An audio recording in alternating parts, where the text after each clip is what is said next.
Of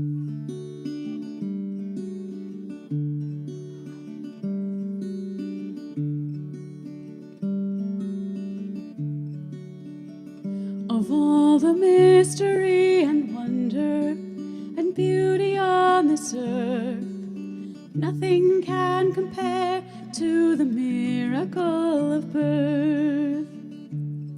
Well, your cervix has been closed and plugged with mucus, but soon that viscous plug will be discharged. And explosive diarrhea means that labor's drawing nearer, and those sharp, painful contractions cause your cervix to enlarge. Then you'll race your ass over to the hospital, where they'll strap you in for the hell ride of your life.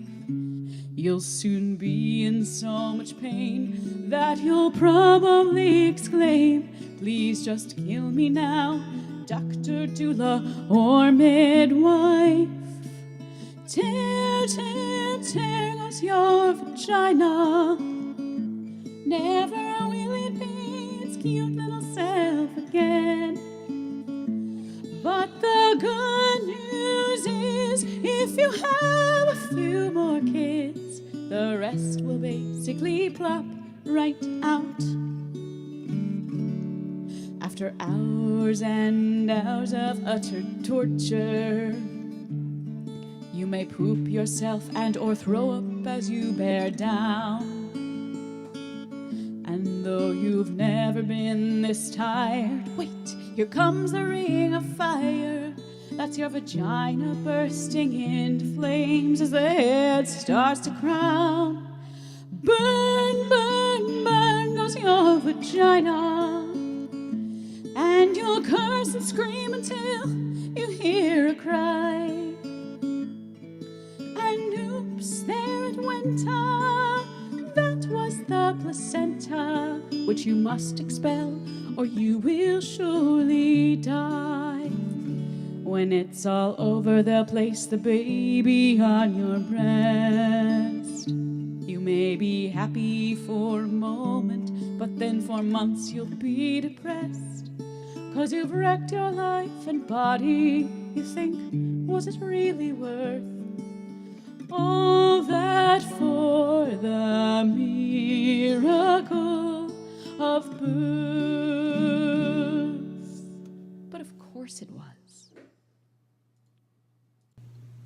Hey everyone, here's the tutorial part for how to play the Miracle of Birth. You're going to need an acoustic or classical guitar, and the whole song is played in a finger-picking style. So you're going to need some experience with that. We're on capo 2, standard tuning, putting the key of the song in D if you play a C shape. So if you're looking at the sheet music, what the chord symbols I wrote there are the actual chords that come out. If you follow the tabs, it's not the shapes. So do not, for the first measure, do not play a D shape. Follow the tabs, and it's technically a D chord, is what that indicates. So the first 12 bars, you're just alternating between the C shape and this adding this G here with your pinky. So and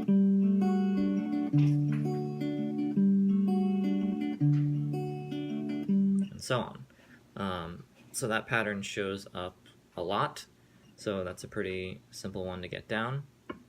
We hit measure 13, we get this more complicated downward run where you go.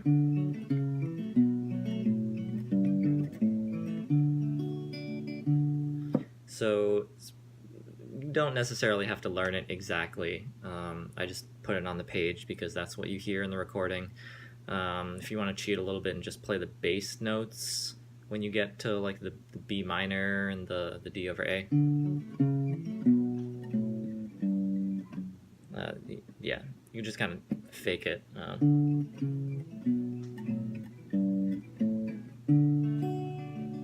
then you're back into the normal pattern. Second verse, same as the first verse. It's a little bit different because it hangs on the D instead of going back to the D over G on the fourth measure of the phrase. So stay on the D. Soon that viscous plug will be discharged. And then we hit this A. So again, this is not a shape. Just follow the tabs, and it's an A chord. So in reality, it's really like a modified G shape.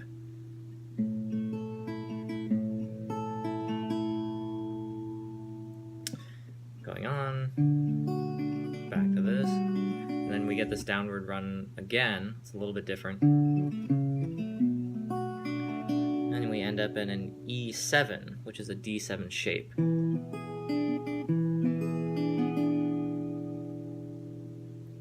then we get this kind of upward run. So again, if you don't really feel like learning these little phrase ending runs exactly, you can just cheat a little bit by playing just the bass notes. So from the E7s.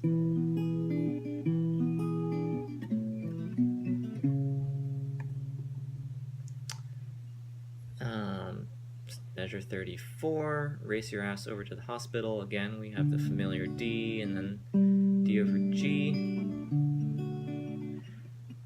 We get this upward run again.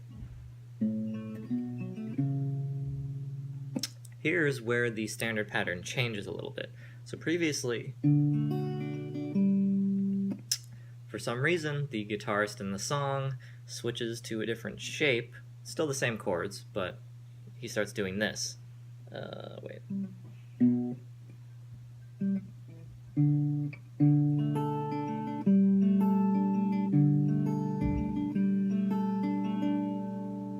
So it's probably optional. If you want to play it exactly like you hear it in the recording, you're going to have to learn this other shape.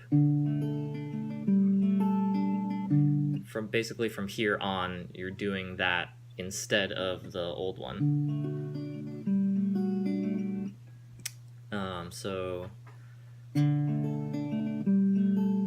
And you kind of have to, like, you know, your middle and ring finger is like kind of switching back and forth when you get to some of these runs. It's like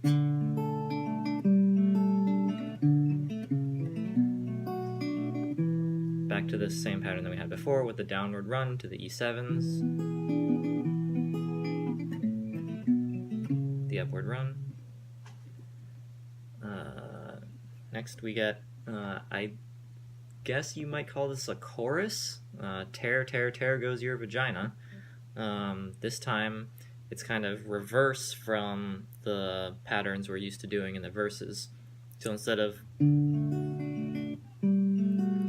this time you start with the D over G, and you go into the D. So, tear, tear, tear, tear, tear, tear, tear, tear goes your vagina, and then an A. Never will it be its cute little self again. More D over G. Whoops. Downward run. E7s. Oh, sorry, just one E7. And then an A. So here's kind of a phrase ending run. Good news is if you have a few more kids, rest will basically plug right out. So you're just kind of that shape that we started off the song doing. It's a sus chord if you play, like, if you just play the whole chord. Should be familiar. And then we're back to this new shape again to start off the next verse at 66.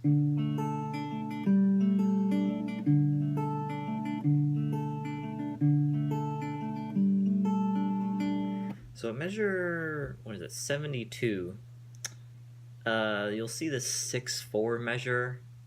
Again, not necessary to play it exactly like that. That's just how it is in the recording. Honestly, my guess is that the guitarist got lost with the fermata, or wasn't sure what to do with Donna Lynn, and he's just staying on this A, waiting for her to move on to the next phrase, and then she does. So you can probably just treat it as a fermata, just like you see in other places. No, you've never been this tired. 74.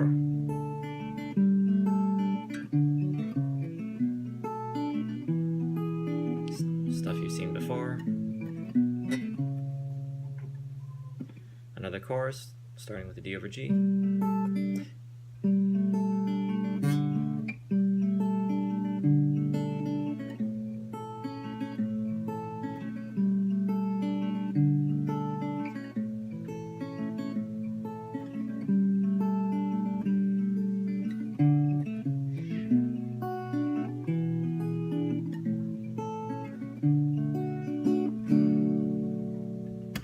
All stuff you've seen before. That brings us to, I think, the last verse, measure 98. More of the same stuff.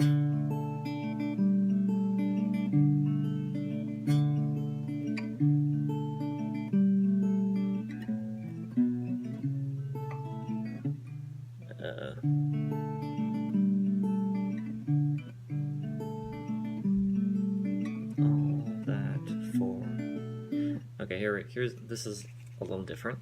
All that for the miracle of birth. The very end, the run is a little different.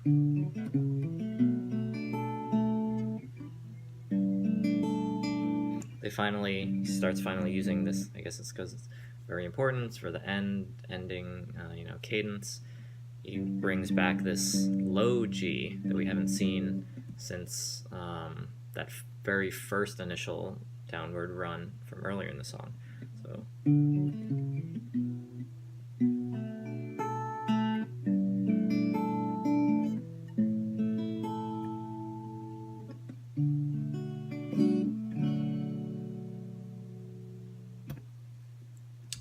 So yeah, it's basically a bunch of very simple shapes, 2 main patterns, the first one,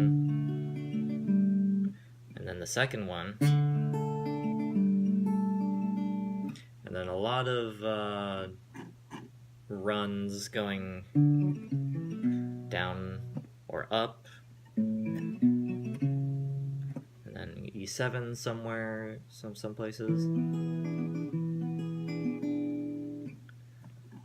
and yeah, definitely don't feel the need to learn everything exactly as it's tabbed out.